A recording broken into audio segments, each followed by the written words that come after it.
What if Naruto was like Broly Part 8? Team 7 find a clearing so that Sakura can tend to Sasuke, making sure he's okay, while Naruto stands guard, knowing that that strange guy is still out there somewhere. Naruto is trying to concentrate on their surroundings, but is becoming increasingly disturbed by the sounds of Sasuke whimpering due to the curse mark fever that he's currently going through. Naruto instinctively holds his neck, sort of like a survivor's guilt that the curse mark didn't affect him, and that unlike Sasuke, he no longer had it. After about half an hour, Sakura leaves the small burrow that Sasuke was in, or is in, shall I say, and tells Naruto that he'll be okay. The fever has broke, so he'll wake up soon. She grabs Naruto into a hug and tells him that he shouldn't feel guilty. It wasn't his fault, and if he was in the same boat as Sasuke, then they'd be weaker as a team, and probably won't even be able to carry on the exams. This does calm Naruto down, and he thanks Sakura for helping them both, to which Sakura blushes, ever so slightly, saying that it's no big deal. She's just doing what she thinks is right. Naruto smiles and says that's all we can ever do. This touching moment does get cut short when they hear 3 people shouting for Sasuke Uchiha. The voices get closer and closer, but only slowly, as they had been warned by Orochimaru about Naruto's strange and unnatural strength. Eventually, Team Dosu walk into the clearing and stand before Naruto and Sasuke, telling them to hand over the Uchiha or else. Naruto tells them to leave right now, or this will be as far as they get in the exams. Zaku laughs when he hears this, but Dosu is visibly shaken, as unlike Zaku, he was listening to his master describe Naruto. Zaku launches a pressurized air wave towards Naruto to try and get him out of the way. However, Naruto doesn't budge, as he is using his ki to plant himself into the ground.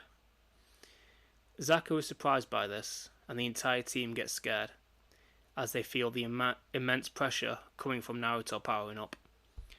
His hair raises slightly, and he bulks up a bit like before. But this time, so much energy is coming from him that several rocks and sticks on the floor start rising into the air, true Dragon Ball style. Dosu tells Zaku to back down and tells Naruto that even though they have a mission to complete, their lives are worth more. Dosu hands over their scrolls, which is actually the scroll they needed. Happy days. With Dosu and his team then leaving. Good thing too, as Sasuke was about to wake up. Sasuke wakes up with his curse mark activated, asking Naruto why he let them go. They were a threat. Naruto turns to look at Sasuke and tells him that they surrendered, so it was the honourable thing to do. Sasuke tells him through gritted teeth that they will be back. They always come back, as if he had a kind of PTSD from what happened with the very pale, creepy Cradle Snatcher.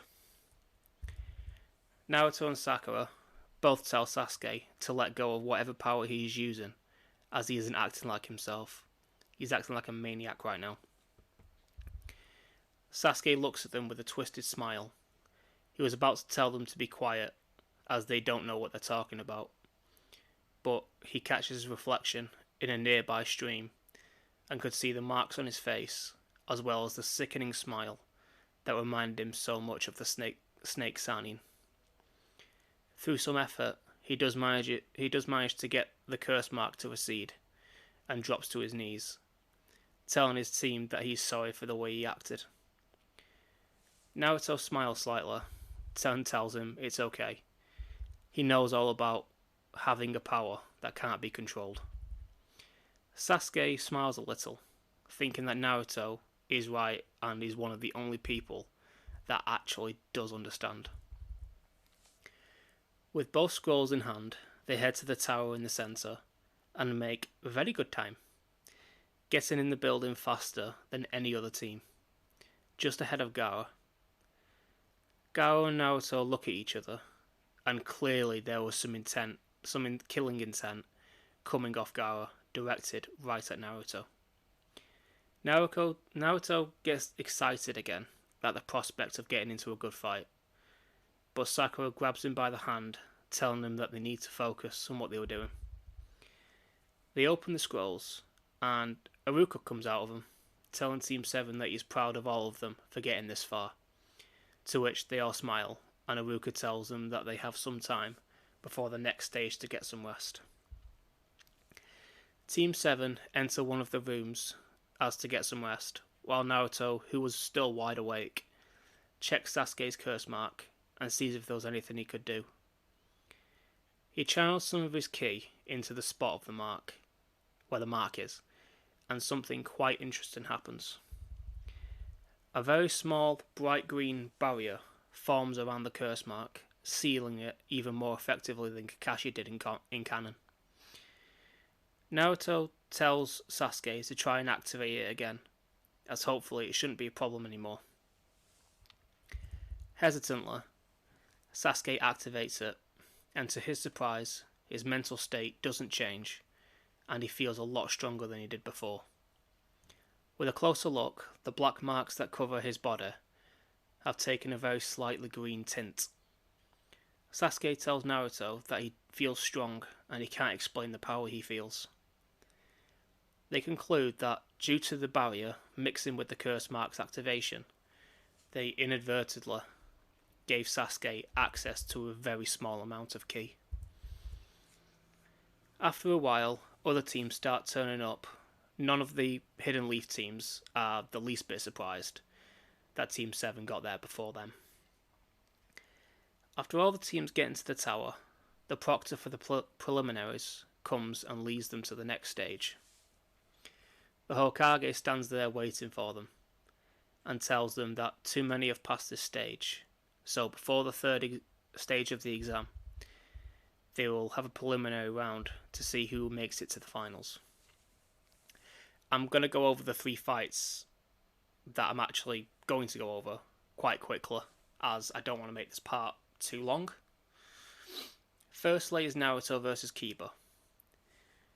Every time Kiba or Akamaru try to attack, they immediately jump back, knowing that whatever way they attack from, they're going to lose. This goes on for a few minutes, but eventually, sweating, Kiba just gives up, telling Naruto that he knows he will lose no matter what he does. Naruto accepts his surrender, but also tells Kiba that if he wants to become strong, you have to fight with all you've got, even if you think you will lose. To quote Telltale Games, Kiba will remember this. Next is Sasuke, who is able to use Jutsu in this timeline due to the ki barrier blocking Orochimaru's influence feeding from his chakra. In a quick and easy manner, he defeats the Sound Shinobi with one big fireball jutsu. And lastly is Sakura versus Ino. Bear in mind that in this scenario, Sakura is already a capable shinobi and has had a hand in many of the fights up until now, getting some very valuable fighting experience. She uses the Shadow Clone Jutsu and uses a smoke bomb to conceal her position, swapping places with one of her clones. They all run out of the smoke, and Ino tries to use her mind techniques, but to her dismay, she tried it on a clone. The real Sakura hits Ino with a huge haymaker, knocking her out and winning the fight. Rock Lee still gets his leg crushed, and Hinata still gets beat by Neji, but he doesn't go through with the final move that could have potentially killed her, as he can see that Naruto is staring straight towards him, which makes him very nervous, as he can tell that Naruto, is immensely powerful, but he can't see his chakra. Little does he know that Naruto, in this timeline, doesn't have any chakra. The Hokage tells them that now that the preliminaries are over, they have a month to train, and dismisses them all.